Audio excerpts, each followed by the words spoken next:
I got the cash in the bag, stadium packed. Born a rock star in this life, gonna live it up on the attack. Baby, I'm back. Baby, I'm back. Baby, I'm back. 자, 오늘은 1990년대 프로야구 명실상부 해태 전성기의 4번 타자가 4번 타자가 된 무등산 타잔 이호성에 대해 알아보고자 한다.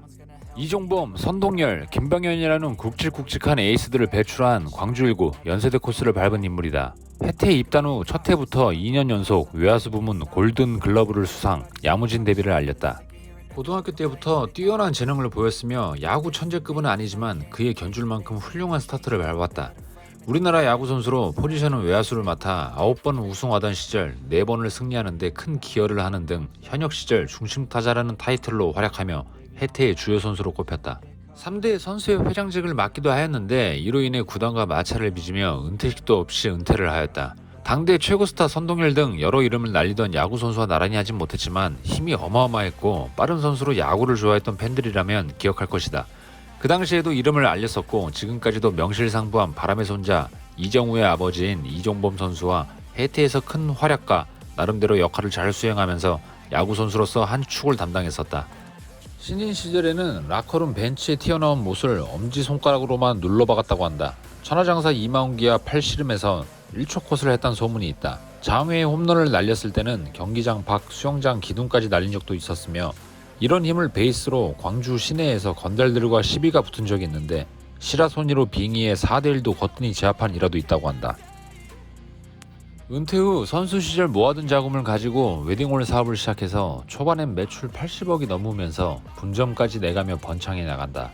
웨딩홀 사업뿐만 아니라 친형과 당시 컴퓨터 솔루션 관련 사업도 운영했었는데 나름 튼튼하게 운영됐다고 한다. 당시 동료 선수인 장성호를 비롯해 여러 야구 선수들이 호성 웨딩홀에서 결혼을 하기도 하였으며 인맥도 짱짱해서 순탄하게 사업이 진행되는가 싶었다. 허나 사업이 계속해서 고공행진하니 자신감이 붙어 여기저기 손을 벌려 무리하게 사업을 확장하려다가 이호성의 사업은 하향 곡선을 타기 시작한다. 전라남도 순천에서 주변 지인들의 정보와 사탕 발린 소리에 스크린 경마장 사업을 시작하려 가족 은행 돈을 영끌하기 시작한다. 순천 주민들의 강력한 반발을 생각 못한 이호성의 경마장 사업은 결국 백지화가 되고 100억대 부도를 맞아버리고 만다. 100억대 부도를 맞아버린 이호성은 후에 기자들과 인터뷰에서 운동만 하던 터라 세상 물정을 너무 몰랐다. 아무나 쉽게 믿어서 이런 일을 당하게 된 것 같다. 후회하는 인터뷰를 한다. 당시 그도 그럴 것이 지금처럼 은퇴한 운동선수들이 예능이나 각종 프로그램에 나와서 은퇴 후에 생활이 보장되는 경우가 드물었기 때문에 더 악착같이 텐션을 올렸지 않았나 싶다. 각종 프로야구 게임에서 이호성은 여러 개명된 이름으로 출시되거나 존재하지 않는 카드로 남았다고 한다. 여러 커뮤니티에서 이호성이라는 이름이 금지어거나 여러 안 좋은 별명으로 불리기도 했다. 1993년 성북구에서 자신의 부모, 형, 형수, 조카를 살해하고 사형 선고를 받아 하직한 동명이인 이호성이 있다. 당시 WWE 스타였던 크리스 베나와 비교되기도 하는 사건이다. 둘 다 동갑내기인 1967년생이며 차이점이 있다면 베나는 레슬러 시절 두뇌 손상, 우울증, 이로 인한 약물 환각으로 폭력 성향이 강해져 우발적 살인이었다면 이호성은 멀쩡한 사고방식과 정상적인 사업체를 여럿 가지고 있었으며 딱히 문제가 없다는 걸로 보아 계획적 살인범으로 본다는 것이다.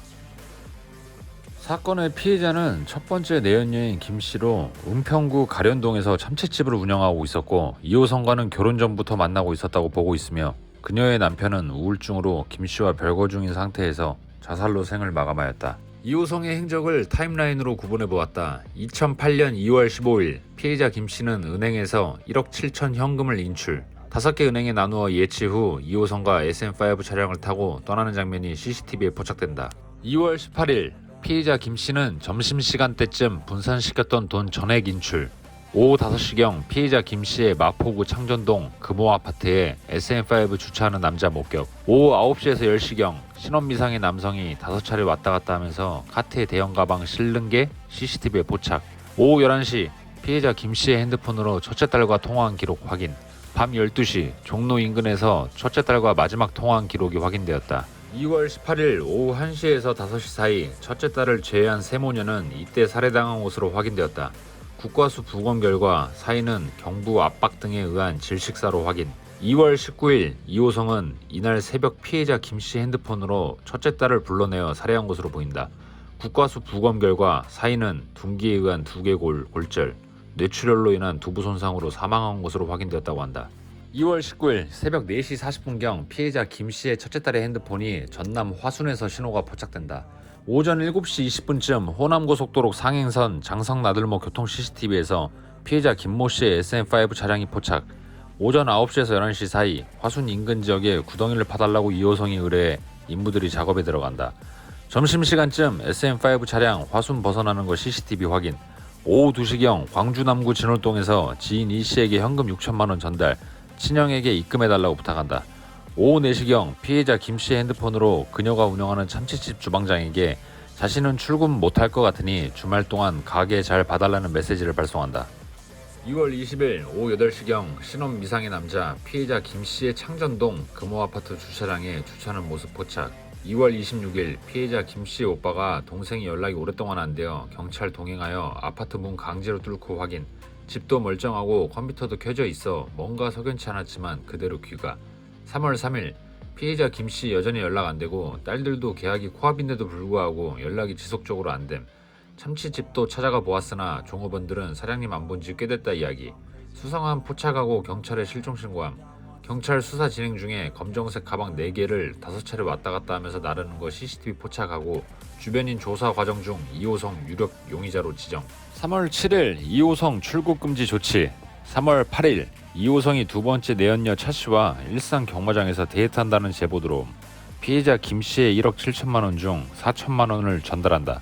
이때 SBS에서도 비밀리에 취재 중 용의자가 이호성이라는 걸 확신, 단독 보도를 준비 중이었는데 경찰 수사팀에서 이 사실을 알고 범인 검거 임박했으니 조금만 기다려달라 이야기.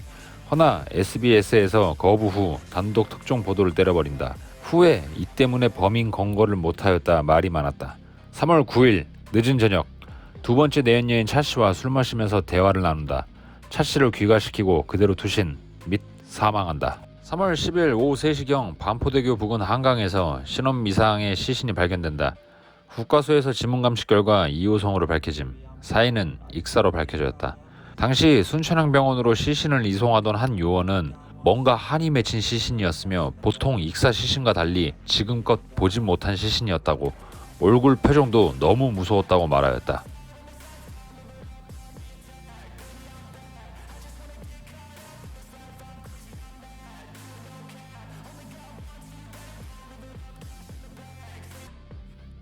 (3월 13일) 삼성동 서울의료원 장례식장에서 장례식이 치러짐.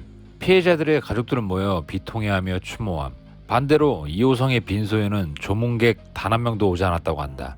이호성의 유족들이 당시 장례 명단에도 이름을 올리지 않았다고.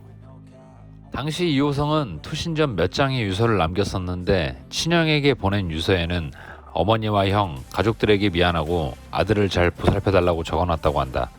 광주시 야구협회장에게 보낸 유서에는 옛 시절을 회상하는 내용들을 적으면서 하늘나라로 먼저 가 있는다라고 했다. 피해자 김씨의 1억 7천만 원 중 이호성이 친형에게 6천만 원, 차씨에게 4천을 주고 나머지 7천만 원에 대한 행방은 아직도 오리무중이라고 한다.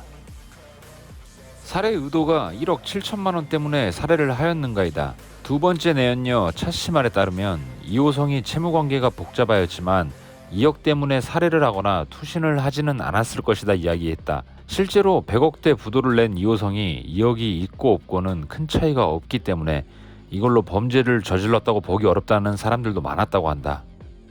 어떤 이유였던 간에 같은 사람이 사람을 해하는 건 어떠한 말로도 용납이 안 되는 일이다. 이승에서 받지 못한 벌 저승에서 꼭 받아 참여하길 바라보면서 끝마쳐본다.